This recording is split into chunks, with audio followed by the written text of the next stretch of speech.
The sun beat down mercilessly on the neatly manicured lawn as Karen stormed across the street, her face flushed with rage. She glared at the small sign propped up in the neighbor's yard, its simple message a direct affront to her carefully curated suburban utopia. Cancer, please be kind. Karen's lip curled in disdain. How dare they bring such unsightly reminders into her pristine neighborhood? With a huff, she snatched the sign and marched back to her own meticulously landscaped property, already plotting her next move. Inside, she frantically typed out a scathing email to the Homeowners Association, her fingers flying across the keyboard. This eyesore is an unacceptable breach of our community standards. It must be removed immediately. She pressed send, an evil grin spreading across her face. Across the street, Samantha watched the confrontation from her window, her heart sinking. She had fought so hard to keep her spirits up during the grueling cancer treatments, and that simple sign had been a source of comfort and solidarity. Now, it seemed, her neighbor was intent on destroying even that small solace. Samantha's husband, Tom, returned home to find his wife in tears. She took the sign, Samantha choked out, her voice trembling. The Karen from across the street. She just marched over and took it. Tom's jaw tightened, his hands clenching into fists. That's it. I'm going over there. He stormed out the door, determination etched on his face. Karen was just settling down to enjoy a glass of Chardonnay when the doorbell rang. She opened it to find Tom, his expression thunderous. Give it back, he demanded, his voice low and menacing. Karen feigned confusion. I'm afraid I don't know what you're talking about. The sign. The one you stole from our yard. Give it back, now. Karen's eyes narrowed. I did no such thing. I have no idea what you're talking about. She moved to close the door, but Tom wedged his foot in the opening. Don't play games with me, Karen. I saw you take it. Now give it back, or I'll. Or you'll what? Karen interrupted, her voice dripping with disdain. Threaten me? In my own home? I think you better leave before I call the police. Tom's face flushed with anger, but he knew he couldn't risk escalating the situation further. Grinding his teeth, he turned and stormed back to his own house, his mind racing with ways to get the sign back. That night, as Samantha lay awake, worry and frustration gnawing at her, a plan began to form. She would not let Karen's cruelty win. Tomorrow, she would take matters into her own hands. The next morning, Samantha marched across the street, her expression determined. She rang Karen's doorbell and waited, her heart pounding. When Karen opened the door, Samantha spoke, her voice calm and steady. Karen, I'd like to talk to you about the sign. Karen's eyes narrowed. I have nothing to say to you. Now, if you'll excuse me. Please, just hear me out, Samantha interrupted. That sign means a lot to me. It's a symbol of hope and community during a very difficult time. I would really appreciate it if you could return it. For a moment, Karen's resolve wavered, a flicker of something akin to uncertainty crossing her face. But then her features hardened, and she shook her head. Absolutely not. That sign is an eyesore, and it has no place in our neighborhood. Now, if you'll excuse me, I have more important things to do than entertain your request. She started to close the door, but Samantha's hand shot out, stopping it. Karen, please, I'm begging you. This means everything to me. But Karen's expression was unyielding. Too bad. Now, get off my property before I call the police. As the door slammed shut in her face, Samantha felt a surge of despair. But she refused to give up. She would find a way to get that sign back, no matter what it took. Samantha returned home, her mind racing with ideas. She couldn't let Karen's callousness stand. That sign was a symbol of her fight against cancer, a beacon of hope in the darkest of times. She wouldn't let it be taken from her without a fight. Determined, she sat down at the kitchen table, Tom by her side. We have to do something, she said, her voice resolute. Karen can't just take that sign and get away with it. Tom nodded, his brow furrowed in thought. I'm with you, honey. But what can we do? That woman is as stubborn as a mule, and she's got the whole HOA behind her. Samantha chewed her lip, her eyes narrowed in concentration. We have to appeal to her humanity. Maybe if we can make her understand how much that sign means to me. Tom shook his head. I don't think that's going to work. You saw how she was. She doesn't have an ounce of empathy in her. Suddenly, Samantha's eyes lit up. What if we go to her boss? Surely her employer wouldn't want to be associated with someone so heartless and cruel. Tom's eyebrows shot up. That's not a bad idea. Karen's always bragging about her job at that big law firm. If we could get them to take notice of her behavior. Samantha nodded, a glimmer of hope in her eyes. Exactly. It's worth a shot. At the very least, it might make her think twice about messing with us. Without another word, the two of them set to work, scouring the internet for information on Karen's employer.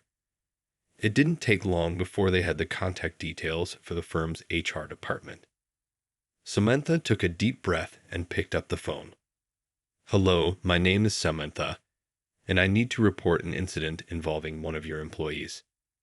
As Samantha recounted the story, the HR representative on the other end grew more and more concerned. I see. This is a very serious matter. We take allegations of misconduct by our employees extremely seriously. Please, let me get some more details from you. Samantha provided all the relevant information, her heart pounding in her chest. She could only hope that this would finally force Karen to back down. The next day, Samantha and Tom watched anxiously as a black SUV pulled up in front of Karen's house. Two well-dressed individuals stepped out and made their way to the front door, which opened a moment later to reveal a flustered-looking Karen. The confrontation that followed was brief but intense. Samantha and Tom could see Karen's expression morph from confusion to outrage as the visitors spoke to her, their body language tense and unyielding. After a few minutes, the visitors turned and hurried back to their car, leaving a seething Karen standing on her doorstep. Samantha and Tom exchanged a hopeful glance. Later that day, the sign reappeared in their yard, propped up exactly where it had been before. Samantha let out a sigh of relief, her eyes brimming with tears of gratitude. It worked, she whispered, squeezing Tom's hand. We got it back. Tom pulled her into a tight embrace. I'm proud of you, honey. You didn't let her get away with it. As they stood there, united in their victory, Samantha couldn't help but feel a twinge of sympathy for Karen. Maybe, just maybe, this experience would teach her a lesson of the power of empathy and compassion.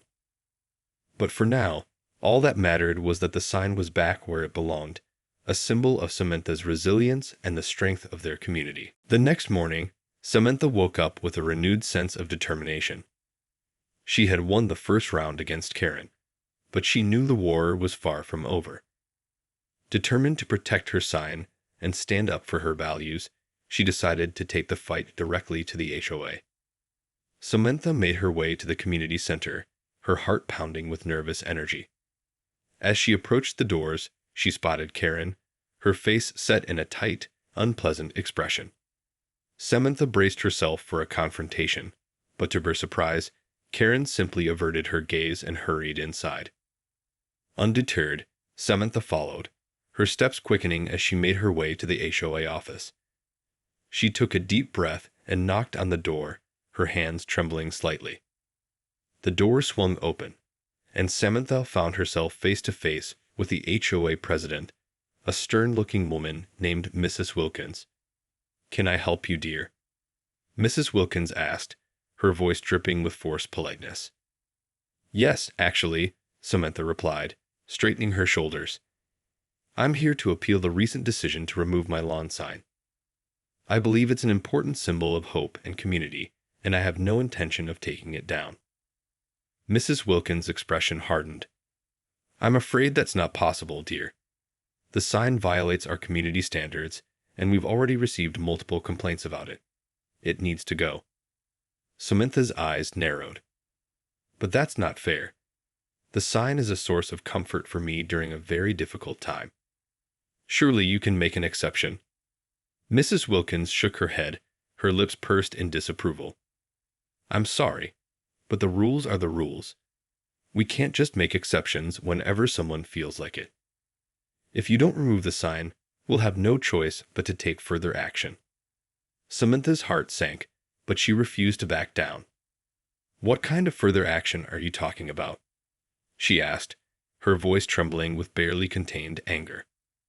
"Well, if the sign isn't removed within 48 hours, we'll have no choice but to issue a fine," Mrs. Wilkins replied, her tone matter of fact. "And if that doesn't work, we may have to consider legal action." Samantha felt her stomach twist with dread. Legal action. She couldn't afford that, not with the mounting medical bills from her cancer treatment. But the thought of giving in to Karen's cruelty was equally unpalatable. Sensing Samantha's hesitation, Mrs. Wilkins pressed on. "I really do hope you'll reconsider, dear. We'd hate to see this escalate, but we have to maintain our community standards. I'm sure you understand." With that, she closed the door, leaving Samantha standing in the hallway, her mind racing. She couldn't back down, not now. But the threat of legal action was a terrifying prospect. As Samantha made her way back home, she felt a growing sense of anger and frustration. How dare the HOA prioritize their precious community standards over her very real struggle with cancer? It was an injustice that burned in her chest, and she vowed to fight it with every fiber of her being. Reaching her front door, she paused, her gaze drifting to the sign in her yard. It was a symbol of her strength, her resilience, and her refusal to be cowed by the likes of Karen and the HOA. She wouldn't give up without a fight.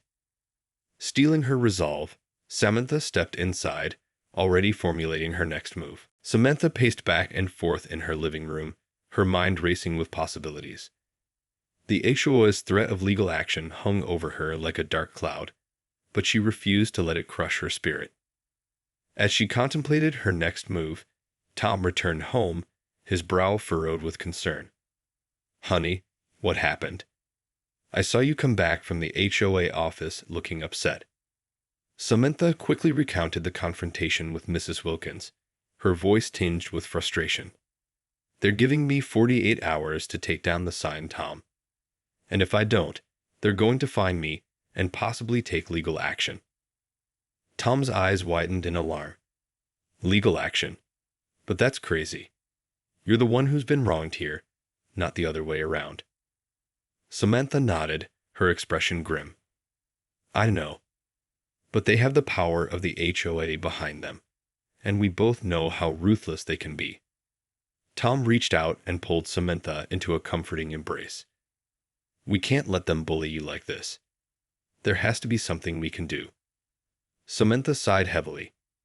"I don't know, Tom. I feel so powerless against this whole situation. I just want to keep my sign, but it's like they're trying to take away the last bit of hope I have."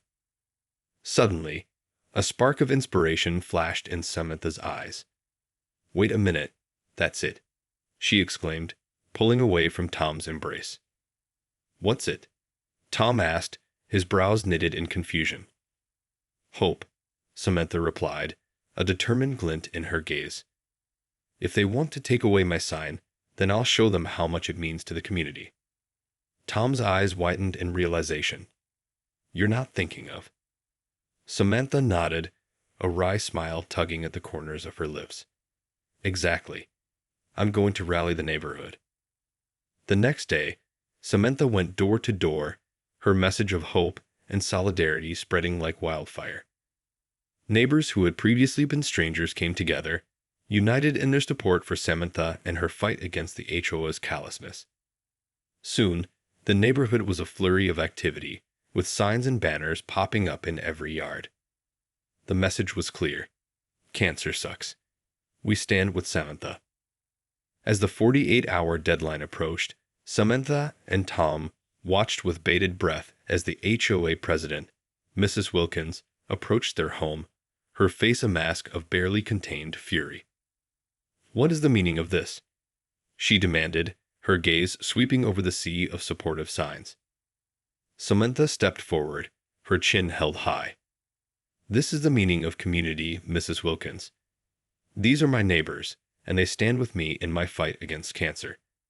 You can't take away my sign, because it's not just mine, it's ours." Mrs. Wilkins's eyes narrowed to slits. "This is unacceptable. You're violating the rules, and I won't stand for it. If you don't remove that sign, well..." "You'll what?" Samantha interrupted, her voice steady and resolute. "Fine us? Sue us? Go ahead. But you're going to have to go through all of us." The sound of voices joining in, chanting, "Cancer sucks. Cancer sucks," filled the air, drowning out Mrs. Wilkins's protests. Defeated, the HOA president turned on her heel and stormed off, her footsteps echoing in the sudden silence. Samantha turned to Tom, her eyes shining with tears of joy. "We did it," she whispered, her heart swelling with pride and hope. In that moment, the sign in her yard had never looked more beautiful. The community's show of support for Samantha's cancer sign had effectively stalled the HOA's efforts to remove it, but Samantha knew the battle was far from over. Karen, in particular, was seething with anger over the embarrassment she had suffered at the hands of Samantha and her neighbors. One evening, as Samantha and Tom were enjoying a quiet dinner, their doorbell rang. Exchanging a puzzled glance, Samantha went to answer it, only to find Karen standing on her doorstep, a venomous expression on her face. "What do you want, Karen?" Samantha asked, her voice cautious but resolute. "I'd want you to take that disgusting sign down, that's what I want," Karen spat, her eyes narrowed to slits. Samantha's grip on the doorframe tightened. "You know I can't do that. That sign means everything to me, and my neighbors have made it clear they support me." Karen's lip curled in disdain. "Well, your neighbors are a bunch of morons. This is my neighborhood, and I won't let you turn it into some kind of cancer-themed circus."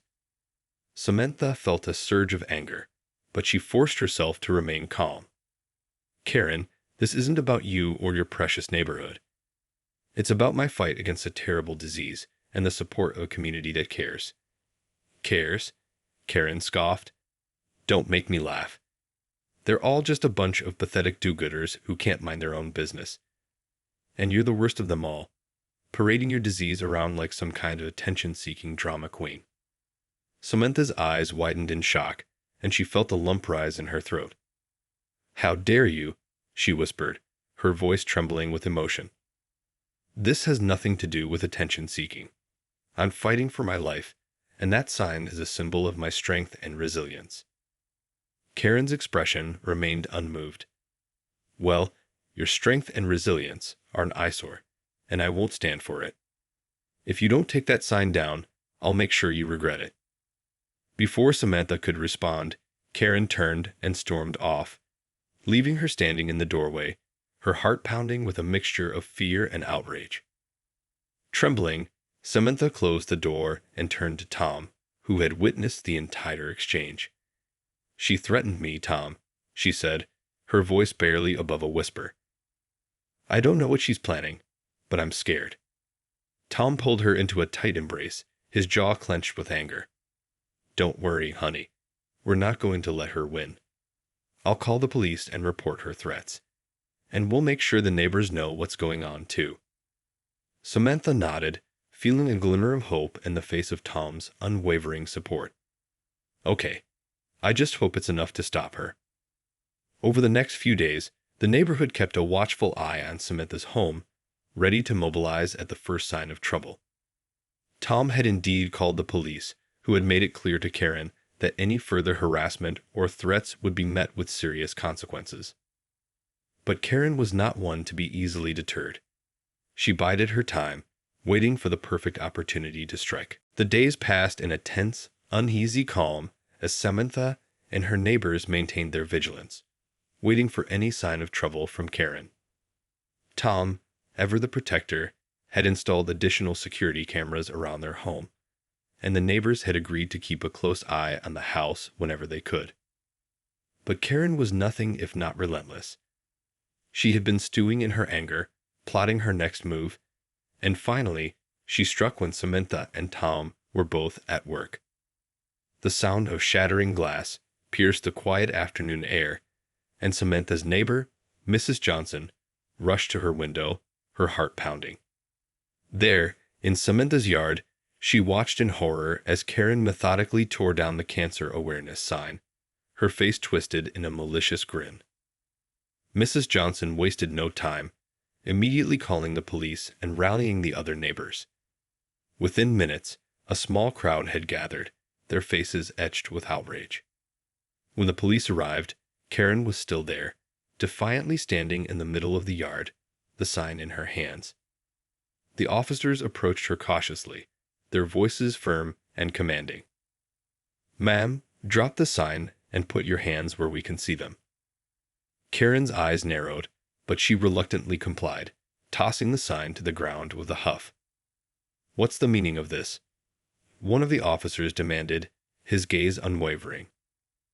"I was just taking care of an eyesore in my neighborhood," Karen replied, her voice dripping with feigned innocence. "That eyesore happens to belong to your neighbor, who is currently undergoing cancer treatment," the officer shot back, his tone laced with disgust. "We've received multiple reports of harassment and threats against her. I'm going to have to ask you to come with us."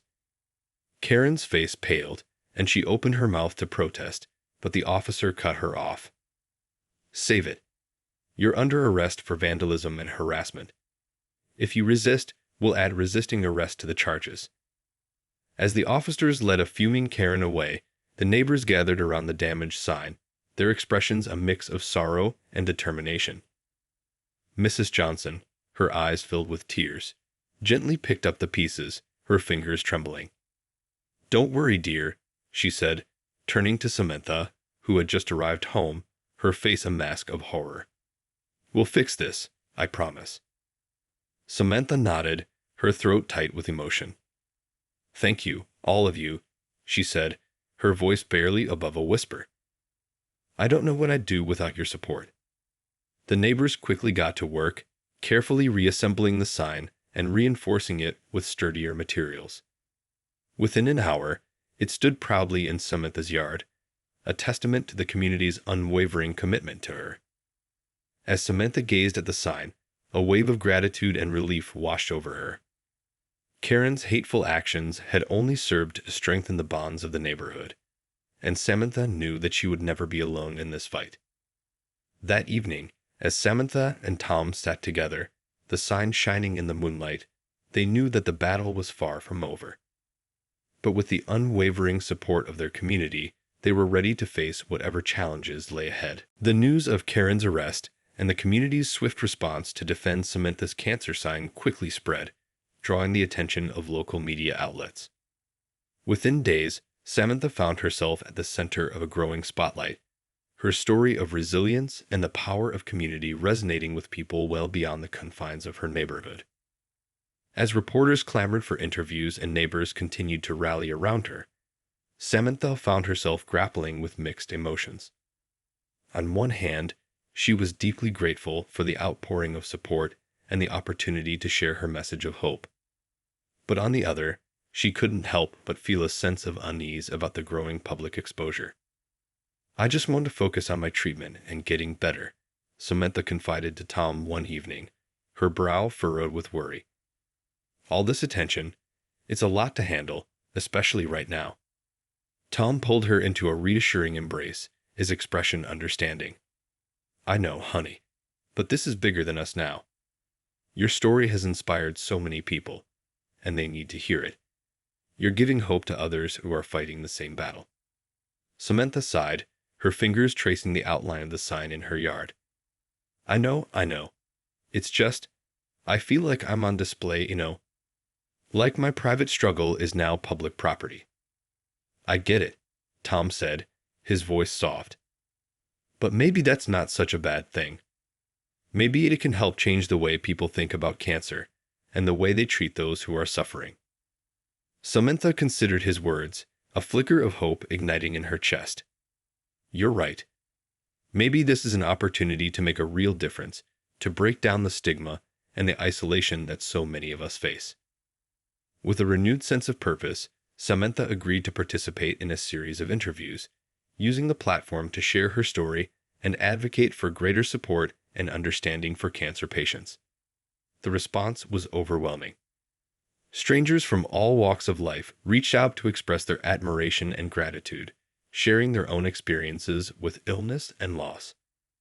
Samantha found herself buoyed by the outpouring of empathy and solidarity, her initial trepidation slowly giving way to a sense of empowerment. Meanwhile, the legal proceedings against Karen continued to unfold.